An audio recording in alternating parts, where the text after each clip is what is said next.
Demian Maia. Can we turn the corner? Tyron Woodley. Tyron. I always say Tyron. Okay. Tyron Woodley.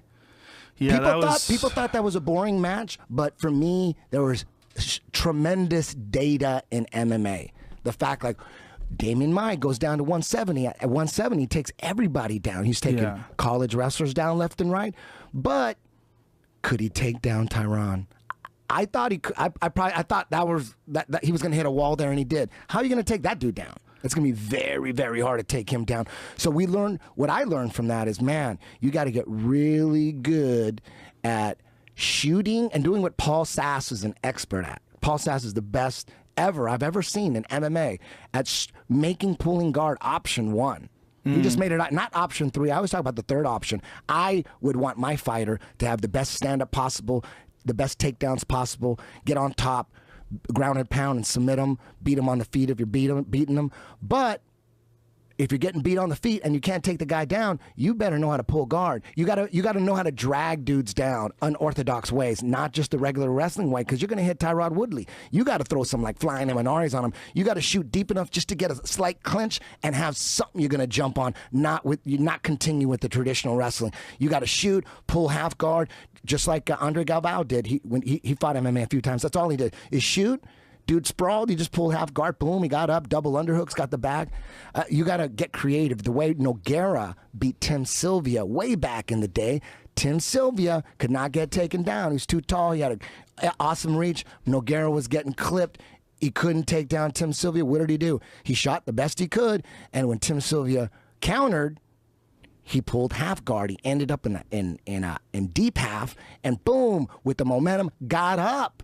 Swept him, so it was an indirect, unorthodox takedown is what happened. If you shoot, pull guard, and then sweep, that's the takedown. You end up in the same place. So he went around the wall, and he ended up guillotining him, put a guillotine from the top. You got to have that. And you know what? He was pulling guard before. Demian Maia did pull guard before, early in his career. And Tyron just wasn't having it. He didn't. That wasn't an option. Tyron's takedown defense was so good. That was takedown defense. Yes, that was the last option. But this is not. I'm not talking about traditional takedowns. I'm talking about the art of. Watch Paul Sass. He would take deep shots. I totally understand. It's the timing. You can't just sit on your butt. I think really what it's going to take with a guy like Tyron Woodley is you're going to have to get a wrestler who's like an elite, high caliber wrestler that's going to be able to figure out how to take him down. I don't think like a regular dude like Demian Maia, who's not a regular dude, who's a world-class grappler. But did you hear Dominic Cruz's criticism of his takedown attempts, that he wasn't following through enough, and what he was saying technically was wrong about his approach? Yeah.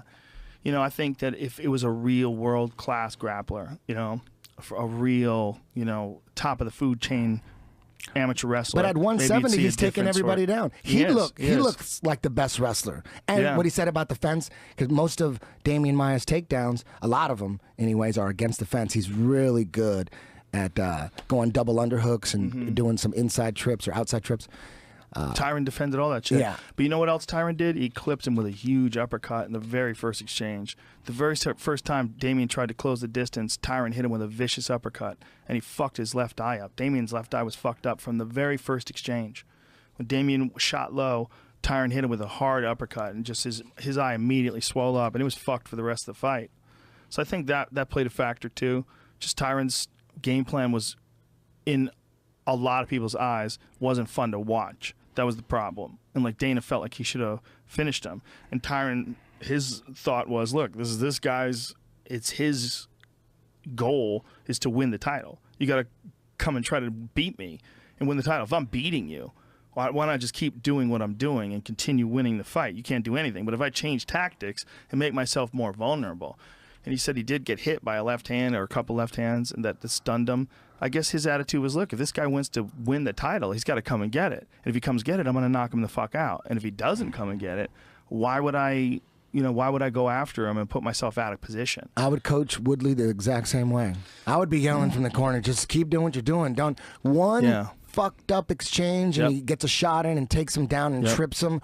He tries to get up on his knees, jumps on his back in that little scramble. Yeah. One little scramble like that, boom, you just fucked your whole shit up. Demian is not the best puncher in the world, but he's not the worst either. He can fuck you up. If you make a mistake And if you rush in and maybe he's reserved more energy than you think he has, and he fires a very fast straight left hand and catches you on the chin, he could fuck you up. Yeah. He could fuck anybody up. He's not incompetent on the feet. He's just not at the same level as Tyron. And he doesn't have the same movement as Tyron does. Do you think Demian should... What if Demian had kicks more like, maybe not exactly like, but more in the vein of Edson Barbosa or a Yair Rodriguez? Wouldn't that be a whole nother dimension? Well, he doesn't even have to be like that. How about just like Pedro Hizo? Just attack the legs. Yeah. Just make the legs... He's not doing that, right? No, very He's little. just boxing. Well, Dominic brought it up one time during the broadcast because he's like, I want to see Demian throw a high kick, a left high kick. I go, yeah, but I go, have you ever seen Demian throw a left high kick? And he's like, I don't know. I'm like, I don't know if I have either. I don't know if he's ever done it. I'm not disagreeing with you. Yeah. But I'm saying I don't think I've ever seen him try it. Like he doesn't. I think he's such a specialist. His specialty is just get you to the ground, strangle you. He should spend. I would suggest. I don't know. I ain't shit, but I would like to see Demian Maia with adding to his arsenal, adding more kicks, adding more weapons. Sure. Like why not? For sure. Shit. But even if he did, the problem is it's like Tyron is just so fucking strong and so good at stuffing takedowns, and he hits so goddamn hard. It's like you have to be like on him, and you got to figure out how to actually get him to the ground, have full control of him, and good luck with all that. Yeah. See, this Tyron Woodley thing is very tricky because in my mind, like I see that he wanted to win the fight, period. That is the best way to win the fight. If this guy is only offering a certain amount of offense and you could stuff that offense and land your shots and continue to pile up points, which he did, and don't ever put yourself at risk, I get it. But I also get the Dana White point of view where he's like, you got to sell tickets. Like people are paying to see you fight. And if people are holding up cell phones and swinging them through the rafters, because everybody's bored because they don't want to watch it anymore. And his thought is, look, you got to sell tickets. Hey, who's the greatest takedown artist in UFC history? George St. Pierre. George St. Pierre versus Woodley. Yeah, but Woodley apparently, because of this fight, they're talking about GSP versus Bisping now. Oh, they got to go to Woodley. Come on, that's the only guy. If GSP can't take Woodley down, nobody can. But what if they just tried to take each other down back and forth and everybody went crazy again? What if GSP took him down repeatedly? What if he didn't? That'd be great too. But what if he did? Either way. Look, I want to see the fight. Either way. That would be the fight right there because Woodley has a style. Some people don't like it. Some people like it. Some people appreciate it or whatever. But the only guy that has a shot to beat Woodley, the only guy would be the best MMA takedown artist of all time. He has like 1 million takedowns in the UFC. He's the only guy that would be able to. If GSP can't do it, no one can. He's also have to just a very good striker. Yeah. Very good striker. I think he throws leg kicks. This is what you'd have. GSP saying, like, we got to go the pro wrestling angle. I'm tired of sitting at home watching boring fights. That was a bad GSP impression. Right? But him saying, like, enough already, I want my time. I sound like Arnold. Can he make 170 without IVs?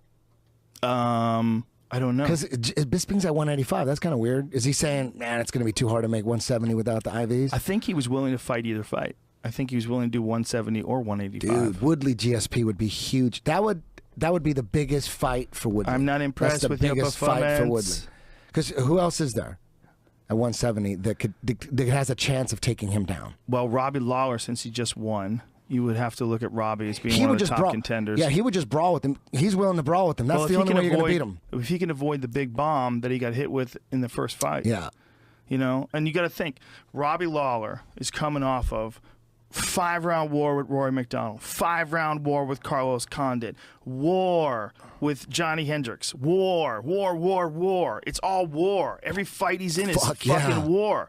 So, like, I think that him having that year off was giant.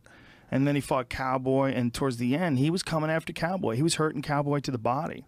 He hit Cowboy with some big shots. I felt like a lot of people disagreed with that decision, but I felt like I gave Robbie the first round because he jumped all over Cowboy in the beginning. I think it was enough to win the round, although I think Cowboy was getting the better of the exchanges towards the end. I still think the volume of it and the impact went to Robbie. The second round went to Cowboy pretty big. But then Robbie rallied in the third round, and I think he dominated the third round, and I think he hurt Cowboy a few times. I think that would have been an amazing 5-round fight. That would have been an incredible I don't even fight. remember who won the fight. Robbie won. Very close decision. I think it was a split decision. I saw the fight, sure, but great fight. My brain is scrambled. It was a great fight. It was a great fight. Both gave, both took. It was war. It was chaos. You know, and Cowboy definitely caught him with some clean shots. He hit him with some real good knees to the body as well. Cowboy landed a lot of great shit, but you know, Robbie looked like Robbie again. He looked like the Robbie Lawler that won the title. He looked like a killer. He looked like the same spooky dude that just keeps coming after you until he puts you away. That's what he looked like in the third round. Third round in particular really looked like he was falling back into the old groove again. So there's him, you know. Man, it's crazy seeing Rory McDonald over in Bellator looking better than ever. And when he took down Paul Daly, like he cracked Paul on the feet, didn't get hit with shit, took Paul down and strangled the shit out of him. And the way he did it, you watch it, you go, whoa. Like Rory McDonald might be the best welterweight on the planet. Like he might right be there. You know, and you got to remember, he beat Tyron Woodley. Remember that fight? I don't remember it. Rory shut him down. Shut down that big overhand right. What year was that? Kept him pressed against the cage. Was that recent? Not that long ago. Maybe, damn. If I had to guess, 2015. I think he fought Tyron Woodley before he fought Robbie Lawler. I think it was one of those elimination fights. Woodley that was a decision? Yeah, he beat Woodley by decision. And he also beat Demian Maia. And he survived being mounted by Demian Maia in the first round. Demian took him down, mounted him. He defended, and then he fucked Demian up in the second and the third rounds. And he's still peaking. Dude, he's like 26. Yeah. He's one of the best in the world. Without a doubt, he might be the best. Without a doubt. Yeah. It bums me out seeing him over at Bellator. I think that kid is sensational.